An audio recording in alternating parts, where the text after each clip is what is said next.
And if you could just introduce yourself. I play keyboards in Alice. My name is Anna Maria, and I am the founder and vocalist in the band Vajra. What was the initial start? Yeah, so we all have pretty storied histories. I was just bored during COVID. Did a little demo, put it out, and it was pretty well received by the community. And always had a thing for horror punk and stuff. Something that started with me and a laptop during quarantine, and just like, oh yeah, you know, all those times I said, if only I didn't have to work my job all the time, and now like I could have time to do that. Well, now this is that. Hey everyone, Tone Lopez here again with another episode of Heartfelt News. If you could please introduce yourself to the people at home, we'd really appreciate it. Yeah, no problem. Hi, my name is Joe, and I am the lead singer and mandolin player for A Murder of Crows. We are a horror punk band based in Scotland. Perfect. Thank you very much, Joe, for being on the show. Very excited to talk about your new single coming out this Friday, the 11th, I believe, correct? Yeah, that's correct. Yep. We will be premiering the music video at 11 p.m. UK time on Friday the 11th, and the single will also be available that day as well. Awesome. Great to hear. So I want to delve a little more into your project before we get into the new song. A Murder of Crows, you said it's a horror punk band out in Scotland. What's some of your influences and, just the stuff surrounding the themes in your music? Yeah, so we are a horror punk band with a twist. If you were going to be really lazy to describe us, you could say we are like the Misfits meets the Dropkick Murphys. We throw in some traditional music instruments. As I mentioned, I play mandolin. I also play penny whistle, and we have a guitar player as well who plays a variety of different sounds essentially. But there's definitely like a traditional Scottish music theme to our music, but it goes a little deeper than that. Scotland and Ireland, they have a lot of folklore, mythology, real life, true historic spooky stories, horror stories, and we sort of harness in on that as well. So it's a bit more than just the music. We are singing a lot about things that happened here in Scotland, and Scotland just has such a deep history from the Loch Ness monster onwards.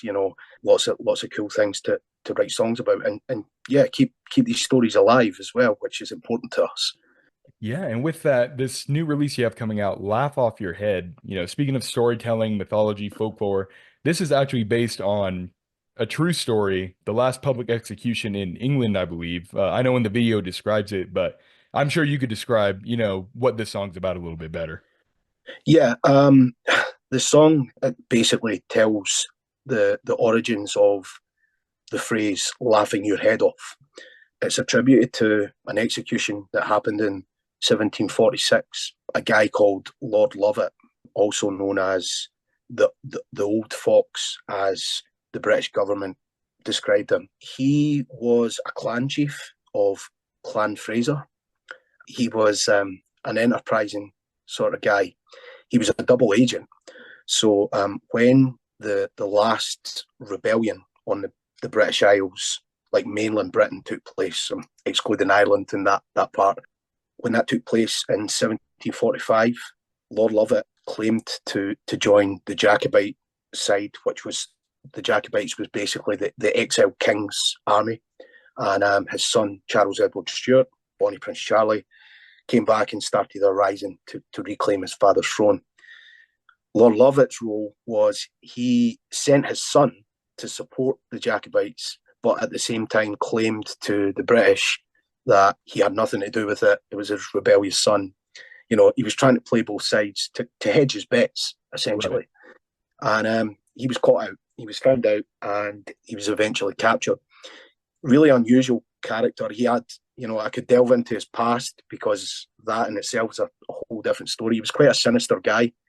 He remarkably, for somebody living in 1746, lived to the age of 80 years old, which was like unheard of at that time. And he was taken to London, tried, and when he was led out for the execution, he was infamous in London at that time. Everyone knew him as like public enemy number one. So the crowds were all hurling abuse at him, calling him names, probably throwing rotten tomatoes at him, or tomatoes, however you want to pronounce it. And the grandstand in which the spectators were watching from, it collapsed, and there was like something like 25 people were actually killed or like badly injured. And of course, he found that really funny, because a minute before they were throwing stuff at him. And so when his head was actually chopped off, the head was laughing. So that's the origin of the phrase. Yeah, the subject of the song. Awesome. And yeah, I had no idea, again, at the beginning of this music video, it goes over and tells that, and it really sets the stage for the remainder of the song. And I just love songs like that do, it's telling a story. It's more than just something to rock out to or something to dance to or anything. It's like there is history behind it. There's a story here. And yeah, I really enjoyed it, and thank you again for sending that my way before we hopped on the call here. Yeah, no problem. Yeah, as they say, sometimes the truth is stranger than the fiction. Yeah. These sort of stories still capture the imagination, and yeah, we just think it's important to tell those stories, and it's been a lot of fun doing it. So if anyone at home has seen the TV series Outlander, Lord Lovat actually makes an appearance in that series. Outlander's a historical fiction thing, but he plays the main character's grandfather, and in the series you sort of see his double agent, him hedging his bets on who to support, Who to back. Yeah. So yeah, if anyone's seen that show, they'll probably know about Lord Lovat. It was an actor called Clive Russell who portrayed him, and he famously played the Blackfish in Game of Thrones. So same actor, Very nice. So yeah. Yeah, and I want to get a little more into the video as well. There's a good element of, the story in and of itself, it's got a real ironic twist. All these people coming to see this man be killed, and he watches them die or be badly injured. And the video itself has a lot of humor in it. Like I was laughing while watching it. What was the thinking behind, injecting some of that humor into this instead of maybe the more somber, surrounding the theme of execution and everything like that? Yeah. Well, it had to have some humor in it because of the title. We made that video completely ourselves, our first sort of experimentation with green screen. And, I don't think it would have worked if it was like a properly polished, big budget thing. We wanted it to have the kind of sketchy elements of a DIY video for the humor as well.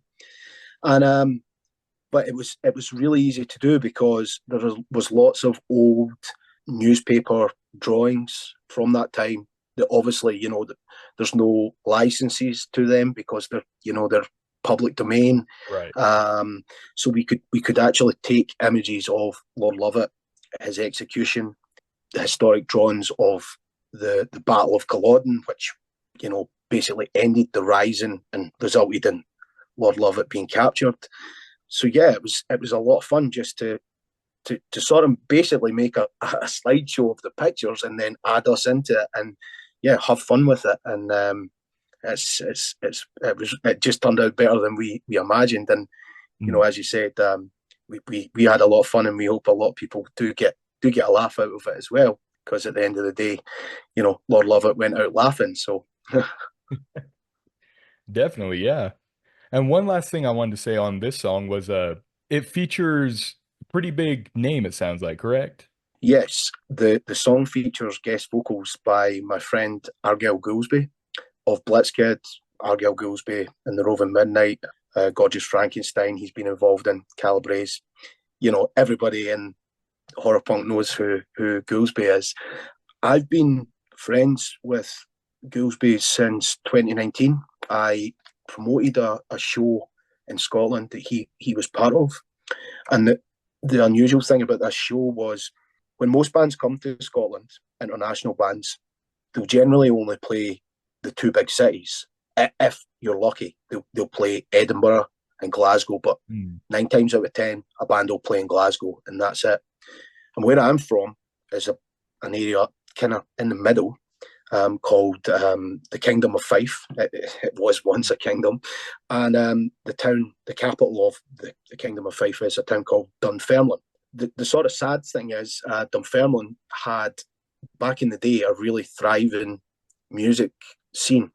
We had all the big names come through, The Who, The Clash, Elton John, just crazy people came to this little town.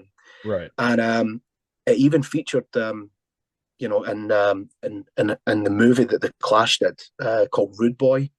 The actual gig itself featured, and you saw the band walking around the town, which was really cool for someone from there, And we just tried to, revive that at the time. We were trying to get more alternative bands to come to places out with the norm.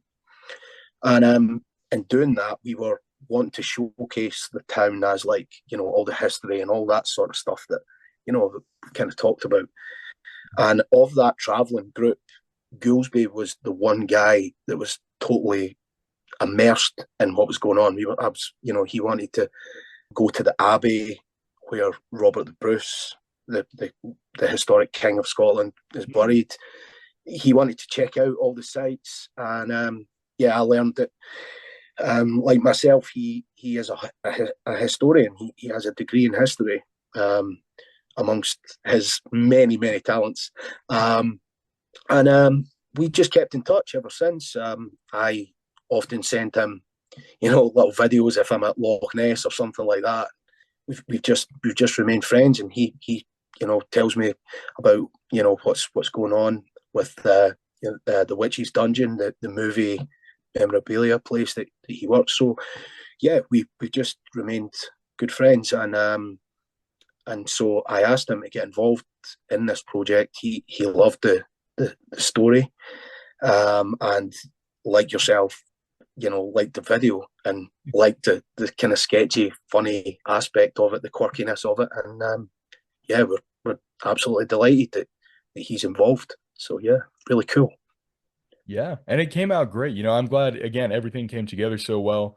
And this song releases, like you said, this Friday, but you do have one song currently out on the Horror Punks Not Dead Volume 3 record that came out a little while back. Dungeon Girl, I believe, correct? Yeah, Dungeon Girl, yeah. We submitted that when We Are Horror Records were looking for submissions. And they liked the track and put it out there. So yeah, that was really cool to be involved in that. Those guys are doing amazing work here in the UK. Because horror punk, I can't obviously speak for what it's like over in the States, but it's sort of really a fringe movement over here, I would say. It's there aren't too many horror punk bands in Scotland. Quite a few psychobilly bands and bands that kind of touch on that element, but there's not really too many out and out horror punk bands. So it was kind of nice to be the Scottish contingent of that record, and really cool compilation. Every single song on it is, as we would say in Scotland, a banger. It's just no filler, a banger all the way through. Really proud to be a part of that. Yeah, can't thank We Are Horror enough for getting us involved. Yeah, definitely. And, another quick plug for, We Are Horror Records. I think that's still available up on their Bandcamp. They have volumes 1, 2, and 3. I can't speak for 1 and 2 right now, but I do know 3 had like over 50 songs. So for anyone looking for just international compilation of great horror punk bands, great horror punk songs, definitely head over to Bandcamp, We Are Horror Records. Oh, and they're also getting ready to do their festival, I believe, one in the UK, one in Houston. Houston. Yeah. I think there was more than one date Right. in England, to my understanding. So hopefully, maybe one day they'll do one in Scotland. I think Oh would be yeah. pretty cool. Yeah, because you could make it, like, a traveling thing all over the place. And yeah, when you've got such a wide range of bands from all different countries, it's really cool. And yeah, it's nice to even just to find out where these bands are from. It's a that's a bit of a thrill, you know, to just discover these bands and find out what they're about, and what part of the world they're in. It's really cool. Definitely, yeah. All right. Well, we'll go ahead and start wrapping up here, but thank you again, Joe, for coming on, and really looking forward to the release, the official release. I'll be listening to it more before then, I'm sure, Yep. but for anyone that wants to find more of your music, maybe look for future releases or anything like that, where is the best place that they can go? At the moment, the initial release, we're doing the initial release on Bandcamp, and I think I better mention that because there's a bit of a element to that as well. The reason that we're issuing the single on Friday on Bandcamp is because the single is actually all the proceeds from the download are going to support a charity called the Boleskine House Foundation. So the reason that we picked Bandcamp is because if people would like to put in, a few extra bucks than the asking price, that would be nice. But obviously, there's no obligation to do that. But just to mention Boleskine House is on the banks of Loch Ness, and it was a historic building that had some fire damage a few years back. But it's a really, really famous building because it was previously owned by Jimmy Page of Led Zeppelin.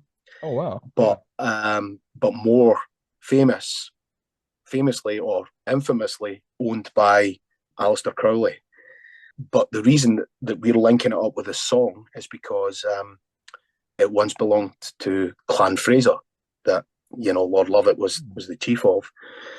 So the Boleskine House Foundation are restoring this building, turning it into a sort of museum, and just a sort of community hub. And they've also sort of said that once the project is complete, that I could potentially be part of promoting some kind of concert there, which, a concert at Loch Ness in Aleister Crowley's garden would be pretty sweet for like a horror punk band, So yeah, we're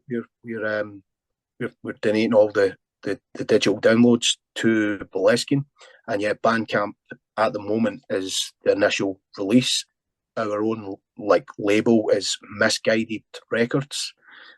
So if you find Misguided Records on Bandcamp, that's where you'll find the release. We will be, putting it on all major platforms after that, but the initial release for the benefit of the charity is going to be on Bandcamp. So, and yeah, any information about us, you can find on Instagram or Facebook. Facebook is just facebook.com/clan Craw, as in like a Scottish clan, and Craw is just a Scottish slang name for a crow, so it's CRAW as opposed to CROW. So yeah, looking forward to it, and hope we can make a few bucks for the house, so that they can get the project finished, and we can maybe look to get in a live show there, which would be incredible. And it's something that I've told Goolsby about, and he would, he's like, oh, that would be a bucket list place to play, Right, yeah. So yeah, be really cool if it happens. So looking forward to seeing what comes. Awesome. Yeah, great music for a great cause. And I guess before we go, are there any big shows or anything that you have rest of 2024 that you want to shout out that people there in Scotland should be looking out for to go catch you guys? We are actually playing in Edinburgh on the night of the release, in a place called Legends Bar in Edinburgh. We have another date in Edinburgh the month following in a place called the Banshee Labyrinth, which is said to be Scotland's most haunted pub. But following that, we're really, really excited. We've played one show in England, but we're going to be going down to play 2 Christmas shows with Screaming Dead, who are basically the UK's original horror punk band. You know, those guys came out right in the aftermath of The Damned. And, you know, they were the first UK band to go under the tag horror punk. And they came to tour with us, a mini tour in Scotland last year. So they've invited us down there to return the favour. And I believe Das Ghoul are going to be on that bill as well. Yeah, another We Are Horror records band. So yeah, I've never met those guys or played alongside them or seen them live, but they are like the next band on the track listing from us. So it's going to be kind of cool to meet those guys, you know. So yeah, really looking forward to it and seeing how our Celtic horror fusion goes down in the south of England. So looking forward to it.